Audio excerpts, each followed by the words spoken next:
Hi, my name is Polly Lowe. I'm the Director of Admissions for Classics and Ancient History. The point of this video is to introduce our degree programmes, to try and explain what they have in common and how they differ and how you might decide which is the right degree programme for you. So we offer 3 single honours programmes: BA Classics, Classical Civilization and BA Ancient History. And we contribute to 2 joint honours programmes, the BA in Ancient, Medieval and Modern History, which we jointly run with the History Department, and the BA in Ancient History and Archaeology, which is jointly run with the Archaeology Department. You might notice that isn't a huge number of joint honours programmes, perhaps compared to some other places. If you want to combine subjects in a way that we don't offer as a fixed programme, then it will be worth you exploring our liberal arts and our combined honours programmes, which give quite a lot of flexibility in how you can bring subjects together. So if, for example, you want to study classics and modern languages, then take a look at liberal arts and see if that might be the programme for you. But in this video, I'm going to focus on our single honours and on our joint honours programmes. So something which our programmes all have in common, they're all 3-year degrees, and all of them have the option to extend to a 4th year by adding in a study abroad year, an Erasmus year, or a placement year. And I say more about that option in the careers video, if that's something you want to explore. And all of them have this balance between shared content. There's quite a lot in common between our programmes, as you'll see when we look in more detail, but also they all give a chance to specialise in an area that you want to focus on. So the overall structure of our single honours degrees looks like this. It's a 3-year degree, as I've said. You take essentially 6 courses per year. Some of those courses are double weighted, but you have 6 spaces to fill in each of your 3 years.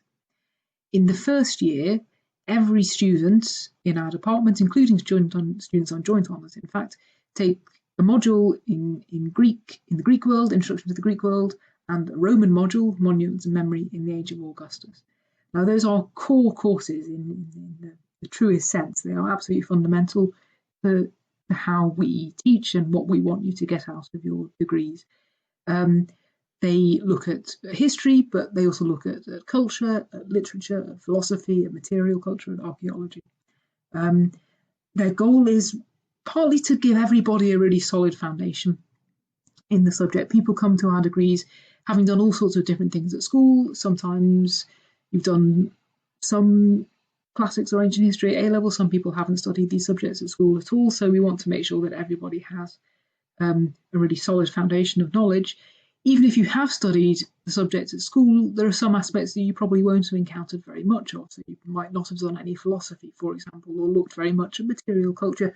You might not even know whether that's something that you might want to be interested in. So one of the really important goals of those modules is to give you that sense of what the wide world of classics might look like, and to spark ideas of stuff that you might want to pursue further. There are also important methodological courses that will teach you how to use ancient evidence, also how to write an essay. We build quite a lot of skills training into those modules.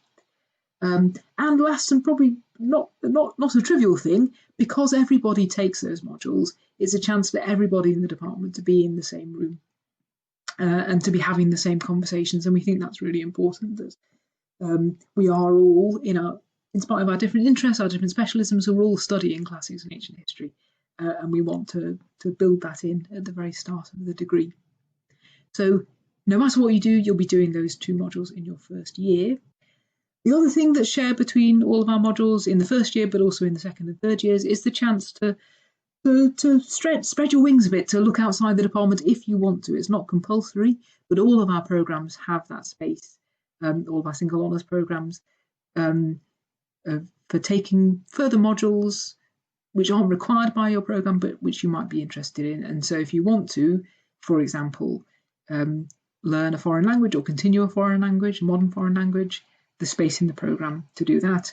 If you think maybe you want to be a lawyer after you graduate, you could go off to the law school and do one of their modules. So there's lots of flexibility there. And that's the same for all of our single honours programmes. The other thing which is shared between all of our programmes is the dissertation. So you write that in your final year. And in the teaching and learning video, I say more about the sorts of things that people do in their dissertations. Okay, so that's the overall structure. If we run quickly through the different programs, you can see then where the specialization comes in. So for BA Classics, the thing which is central to that program is studying Latin or Greek, or both. And you have to do at least 2 modules in Latin or Greek in each of your years. There's room in the program for you to do more if you want to. So at least 2 and up to 4 modules in Latin or Greek in each of your years. There's a video about language learning. If you want to find out a bit more about that, then have a look at that video. And there's more detail on what the language programs, what the language modules look like. So that's the BA in Classics.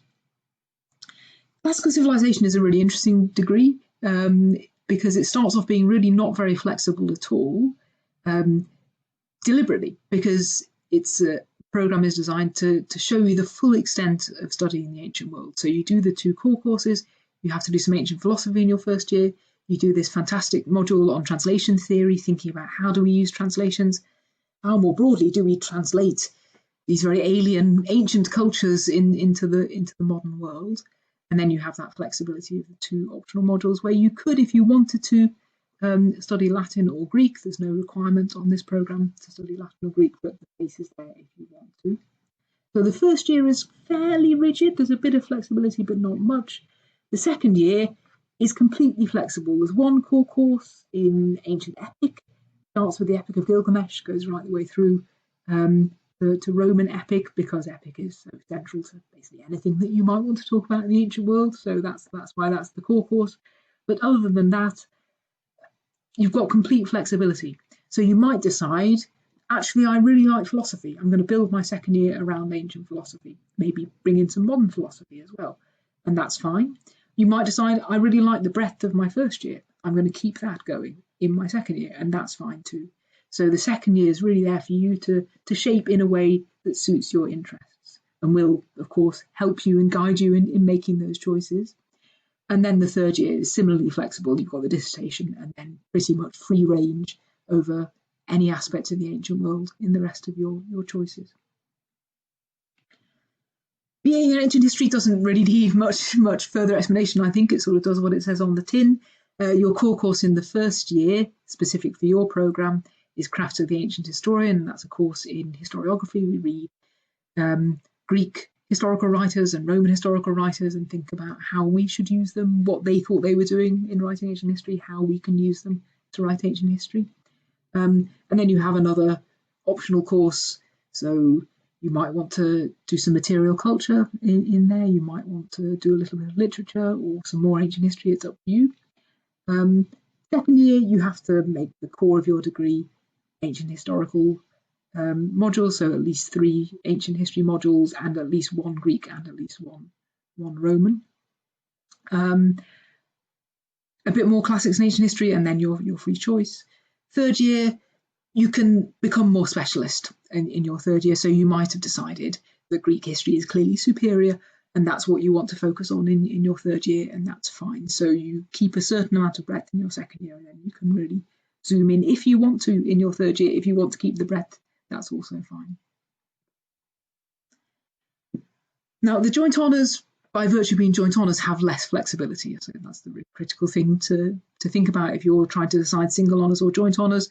The advantage of the joint honours is you get the best of both worlds, but the disadvantage is you're committing to those 2 worlds and you don't have those 2 free choice options that we saw in the single honours. So in your first year, you'll do the same 2 core courses that everyone does, plus 1 more in the classics department, and then the other half of your degree will come from your other department, whether that's history or archaeology. So it's just split 50-50, and then the same in the second year. So with us, you do at least 2 ancient history modules and 1 other, and then you would take the other half of your modules in your other department. In the third year, you have a bit more of a chance to specialise, particularly in your decision about where you want to write your dissertation. So you might choose to write your dissertation with us in classics and ancient history, or in the other department. You might choose to do a cross-disciplinary dissertation. So again, you might want to keep that balance all the way through, but if you want to specialise a bit more in the third year, then the option is there. Something to say about the Joint Honours programme is that it's less straightforward to fit Latin or Greek into that programme. Again, have a look at the language video if that's something you want to explore. So there's room in classical civilization and in ancient history. There's no requirement, but there's space for Latin or Greek. You can fit it into Joint Honours, particularly from the second year, but it's a little bit more of a squeeze, so that's something to bear in mind. I've already sort of anticipated what I want to say about module choices. You'll have noticed that the first year, the emphasis on the first year is in getting the foundation in place. So we offer, there is choice in the first year, but there is a smaller number of core modules on offer. You will have a little bit of flexibility, but the focus is on getting that foundation sorted out.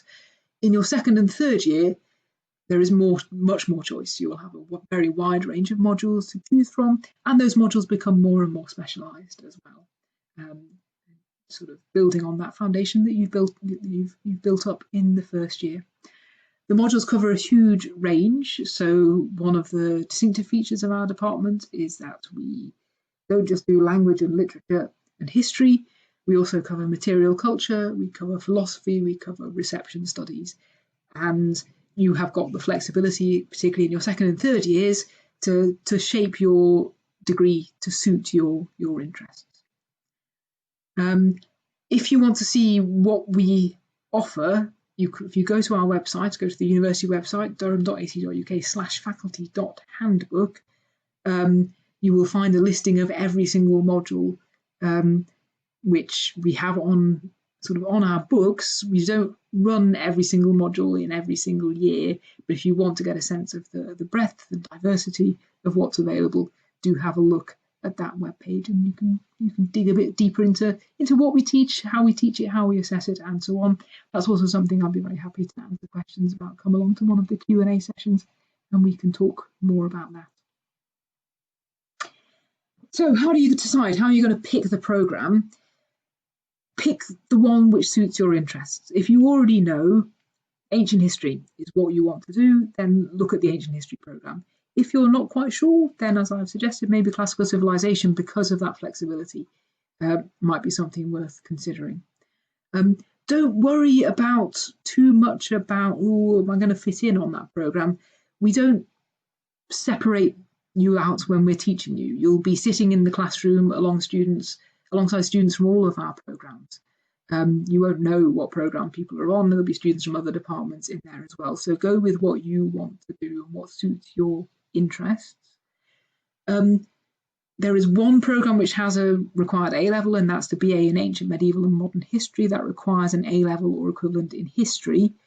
There are no required A-levels for any of our other programmes. So again, don't worry about your paper qualifications. We do want to see evidence that you've got interest in whatever you're applying for, and I talk more about that in our How to Apply video. But really think about what suits your interests and use that to decide which programme you want to apply for. If you want to find out more, look at our website. There's full details of all of our programmes, including the detailed regulations on there. Look at our admissions website, look at our other videos, come to a Q&A session. Thank you very much for watching.